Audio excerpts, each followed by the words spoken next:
Risks for Humanity.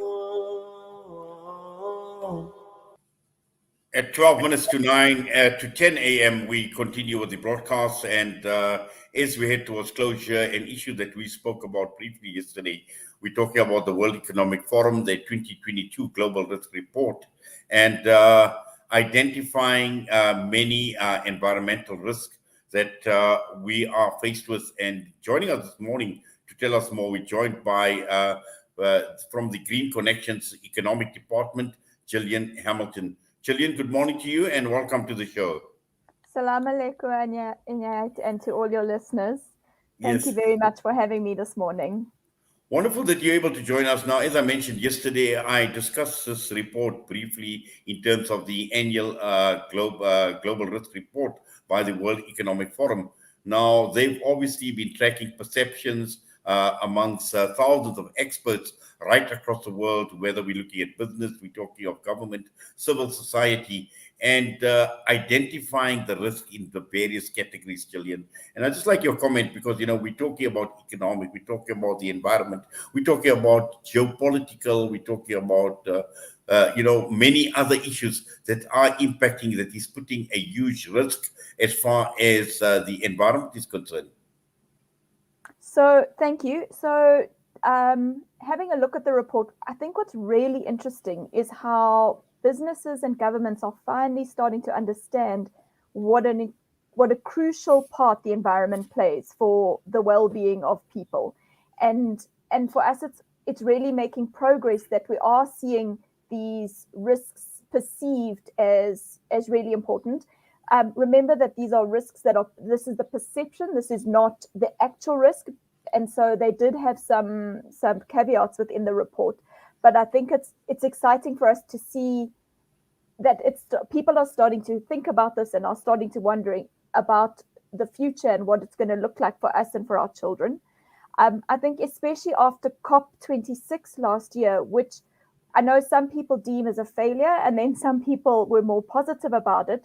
And there were announcements at COP26 that the private finance was finally going to come on board and was going to make changes. And so we look forward to that. But I think the reality is that so far, private finance throughout the world is still supporting fossil fuels. And so when you look at the number one perceived risk, it's actually on climate action failure. So that is people failing to take action to deal with climate change. And the consequences are enormous. So the second risk on the environmental side is actually extreme weather, but that is completely related to climate change. And then if you carry on going through the report, then they start talking about migration. And we know about the issues in Syria and how climate change was very clearly linked to the migration and the conflict in Syria.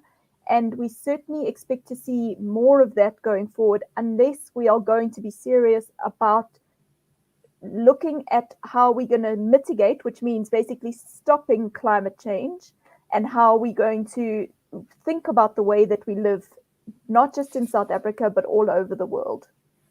Yes, and also I think, Gillian, we hear of the term, the new eco-awakening.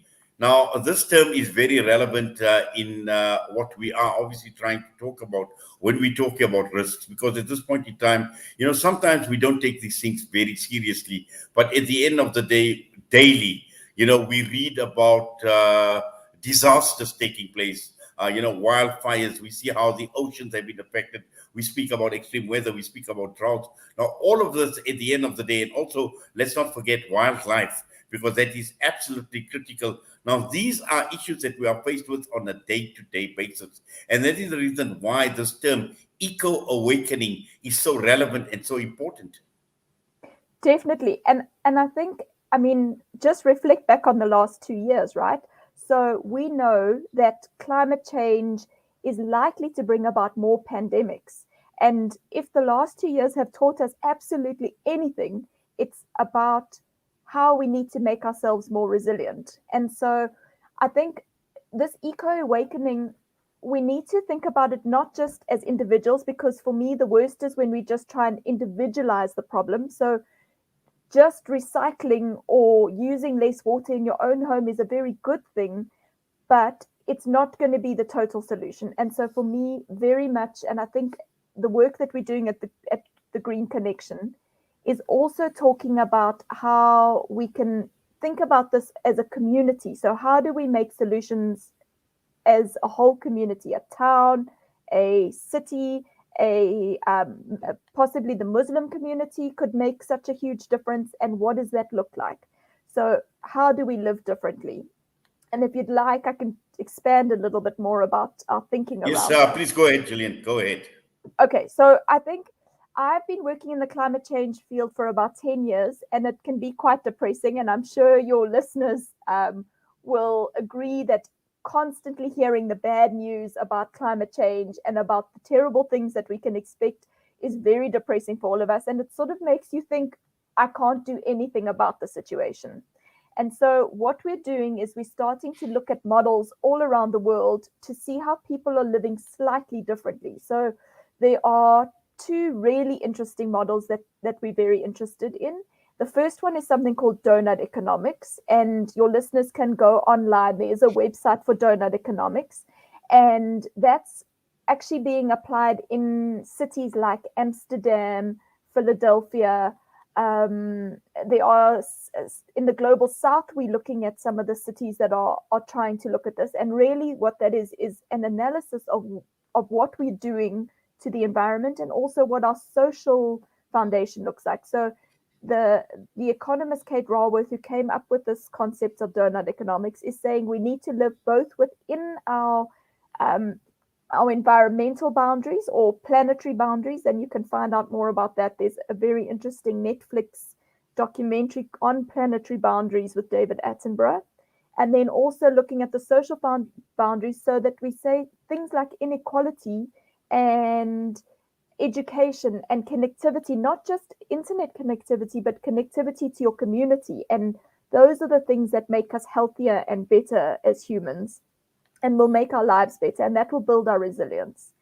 And then the second model that we're looking at is something called the transition towns model, and that has been applied in places in the UK. And the real question they're asking is, how do we make ourselves more resilient, not just to climate change or to health issues, but what are those things that we've got to look at? And so one of their big messages is about living in a more localized community. So instead of us importing our goods, our food, all our energy from different places in the world, that how do we make ourselves live in a smaller and have a lighter footprint on the world? And yeah, this is something that the Green Connection is very interested in, and we're busy trying to implement it in a small town in the Western Cape. Well, that will be quite interesting to see, because I'm sure that is a pilot project, and it will be quite interesting to see what the outcomes are, because I think at the end of the day, what are we looking for? What are we trying to achieve, Gillian? We're trying to achieve stability in more ways than one, in terms of the climate, but also in terms of living in a healthy, natural world. Because I think that is going to be the underlying objective, and that is the reason why we need to create this awareness. That is the reason why we need to engage a lot more, but more importantly, to action. And I suppose this is where projects like the one in the Western Cape that you're talking about is important, because this is now putting or translating whatever we've been talking about into action, and to see what the outcomes are ultimately.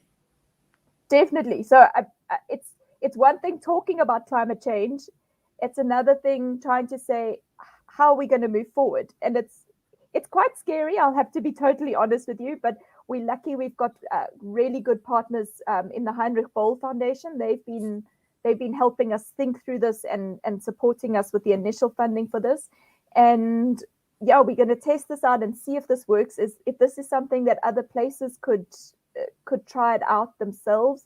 And also, I feel like one of the big parts that we're missing in South Africa, or we have been missing until now, has been citizen engagement. So it's hugely important for your listeners to stand up and to be part of the political discussions that are going on, and to hold our leaders accountable. I think we've seen with the state capture that it's absolutely ridiculous. And with the Shell seismic surveys and the surveys that are planned for around the Western Coast, people need to stand up and say no more. your listeners may have heard about the dam that broke in KZN, and the water has leaked into the Umfolozi rivers and into the national park. And those are the things we are sick of as citizens, and really we need to take a stand against these things, because until we have collective action, we won't see changes.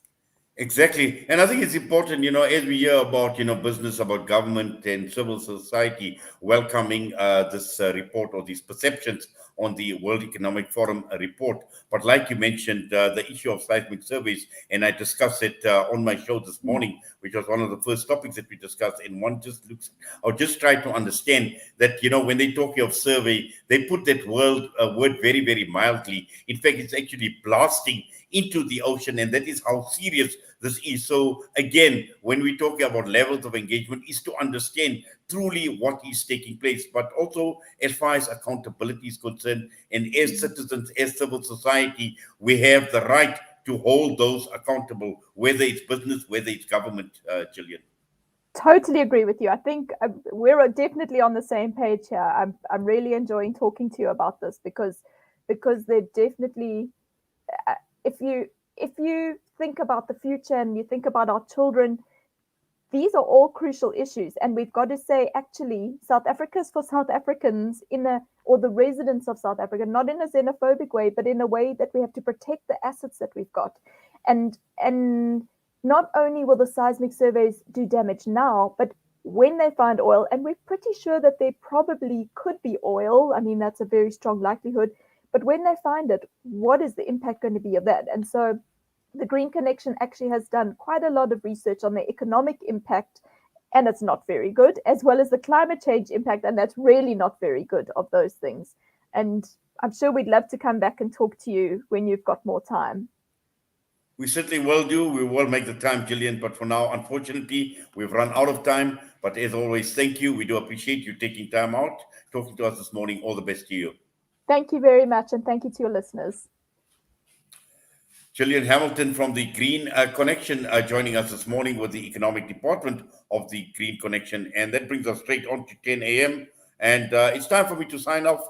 Once again, have yourself a great Jummah, a wonderful Jummah, inshallah, inspirational. And also, let us remember humanity. Let us remember the Ummah in your du'as today. Allah subhanahu wa ta'ala accept from all of us, inshallah. And once again, Jummah Mubarak to one and all from all of us here at Salam Media.